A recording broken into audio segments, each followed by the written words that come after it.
Tiesiog šiek tiek petis pradės, petį šiek tiek skauda ir turėjau tokią kaip mažą traumelę prieš tai ir tiesiog gal tas nuovargis daro savo ir nusprendėm su treneriu tiesiog pailsėti geriau ir pasitaupyti jėgas artėjančiam distancijom trumpesnėm.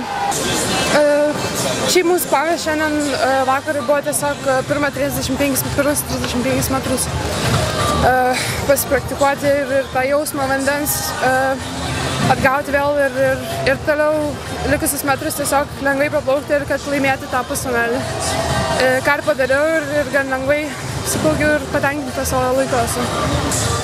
Šiaip nejaučiu jokių nervų, aišku, kažkiek jaudulys yra prieš kiekvieną startą, bet kažkokio streso ar nervų, tai aš gan atsipalaidavus čia. Visos merginos gan greitai plaukia ir darys viską, kad laimėtų finale. Ačiū.